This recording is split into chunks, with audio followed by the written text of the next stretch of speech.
says, Yeshua said, "Blessed is the lion which becomes a man when consumed by man, and cursed is the man whom the lion consumes, and the lion becomes man." This is entitled "The Lion-Faced Power." It will be impossible to figure out the meaning of this by mere reasoning. However, symbolical we might try to be. We must understand the historical situation in the Mediterranean world at the time these words were spoken. More than one school of esoteric thought spoke of the lion-faced power. Some schools meant the negative power within the cosmos, also called Satan. Peter had this in mind when he wrote, "Be sober, be vigilant, because your adversary, the devil, as a roaring lion, walketh about, seeking whom he may devour, whom resist, steadfast in the faith." Others meant the raw power of the cosmos, with which we can do as we will, as long as we can control or master it. Or if we cannot, it will overcome us instead of us overcoming it. Others considered the lion-faced power to be both the raw material of the universe and at the same time an intelligent providence which reacted according to the motivation or purpose of those who would tap it. That is, those whose intention was negative or foolish would be reacted to in a way that might appear to be punishment or retribution, but was really only a mirroring of their inner mind and outer deeds. If they were destructive, then they would be destroyed. If harmful, they would be harmed.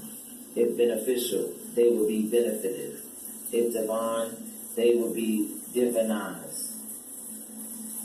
Those who approach matter in the consciousness or perspective of spirit will find the world to be spirit. Those who treated it as dead or unconscious will themselves become dead or unconscious. So to approach the power was hazardous for the ignorant or the ill-intentioned. Damn, that's real. There is no such thing as a pure object. That is, everything within the cosmos is within us. It is subjective to a very real degree. Whatever we do to an external object occurs to its counterpart within us. It occurs to us in a way that has already been outlined above, but it is good to express it in a different way so we get the idea. Nothing is trivial. We must approach life and the world within which we live with utter seriousness of intention. Whenever we interact, even mentally, with the world, we devour it in the sense that we assimilate it through the reaction that takes place inwardly. Just as we assimilate and utilize the food we eat, so it is with any contact we have with the world, and especially if we tap into the deeper levels of existence.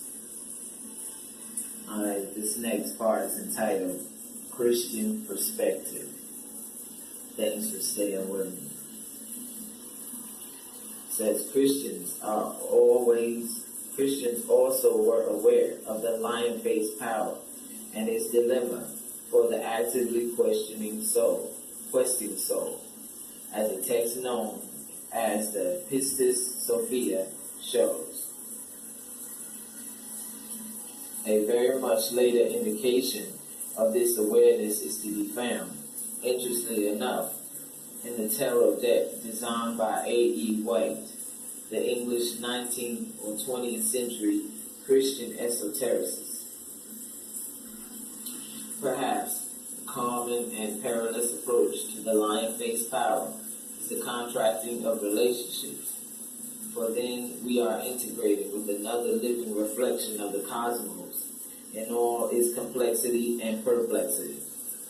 Superficial, sex-oriented people think that the favoring of monastic life within a spiritual tradition is based on a rejection of sex, when in actuality it is the solitariness of the untouched and untouching monastic life that is the real secret of its spiritual power and safety. The same is true of the dedicated yogi. The yogi should retire into a solitary place and live alone. Turn all your thought towards solitude, spurning the noise of the crowd, its fruitless commotion. All these are reference to the Bhagavad Gita.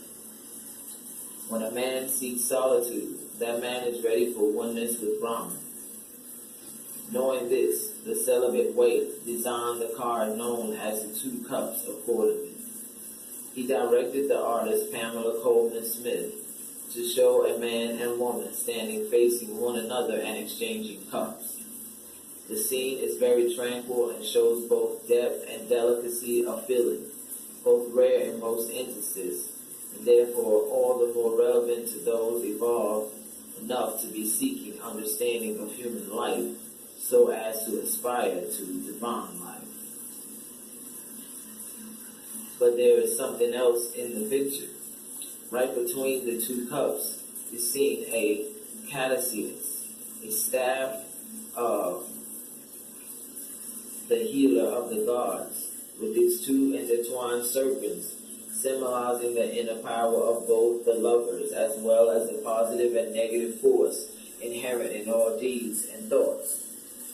Above the caduceus, borne aloft on powerful wings, grows the face of a lion, a face both powerful and ominous, even threatening. However tranquil the picture may be, it reveals tremendous risk and danger. It is the character and intent of the two cupbearers that will determine the reaction of his overshadowing presence. And this is true of us in all situations. None of us can legitimately say, it is my life. I will do with it what I want. It is not our life at all. It is only borrowed from the power, and we must live accordingly every moment. Damn, this is really good. Alright, we're going to take a pause for the cause. We're in the book of Thomas, and this gets really good, as it always is. We'll see you on the next track. It's going to be entitled Blessing or Cursing. I know you're ready. Be well.